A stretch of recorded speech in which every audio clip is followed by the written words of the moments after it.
Welcome to the Spelling Bee Ninja podcast, where we help you master the intricacies of the English language. Today, we're diving into a fascinating topic that often perplexes learners: gerunds and infinitives. Both forms of verbs can act as nouns, but they're used in distinct ways. Understanding when to use a gerund or an infinitive can elevate your writing and speaking skills.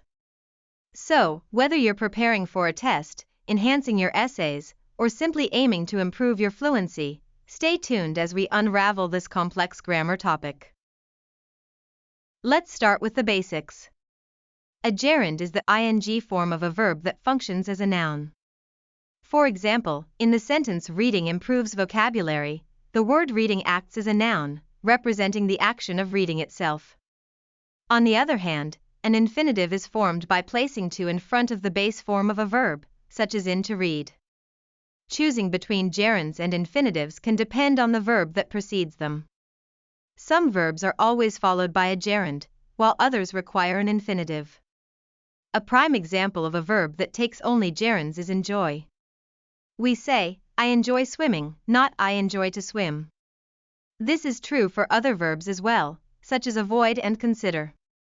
It's crucial to learn which verbs pair with which forms. On the opposite side, we have verbs like want, decide, and plan that are followed exclusively by infinitives. So, instead of saying, "I want swimming," the correct expression is, "I want to swim." It's also important to note that some verbs can take both forms, though sometimes this leads to a subtle shift in meaning. For instance, consider the verb stop. If you say, "I stopped smoking," it implies that you no longer smoke.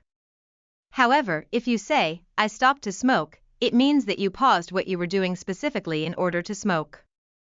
This distinction illustrates how integrating gerunds and infinitives shapes the nuances in our sentences. Another example is the verb remember. In "I remembered to call her," the focus is on the action of calling, while "I remembered calling her" reflects on the past action. You may also encounter verbs like and begin, which can be followed by either gerunds or infinitives without any significant change in meaning. For example, "I like swimming" and "I like to swim" can be used interchangeably. When writing or speaking, clarity is essential, so understanding these nuances can enhance your communication skills.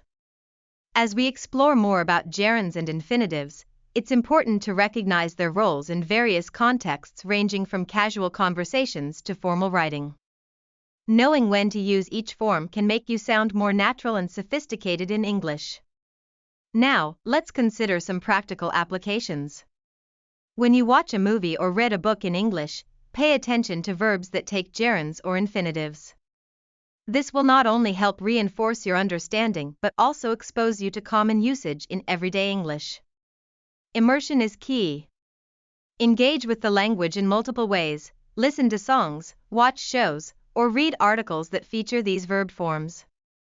If you find a sentence that puzzles you, take a moment to analyze which verb form is used and why it's chosen over the other.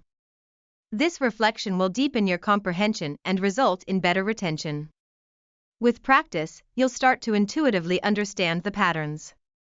In conclusion, mastering gerunds and infinitives can significantly improve your English communication skills. The more familiar you become with which verbs pair with which forms, the more confident you'll feel while speaking and writing. Remember that mistakes are part of the learning process. Don't hesitate to practice, seek feedback, and keep refining your understanding. Soon enough, you'll navigate these verb forms effortlessly, enhancing every interaction in English. Today, we explored the fascinating world of gerunds and infinitives.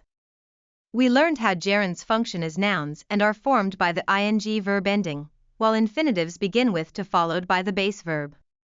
Knowing which verbs are followed by gerunds, which require infinitives, and those that accept both forms is essential for clear communication. We've also seen how the choice between gerunds and infinitives can affect the meaning of a sentence.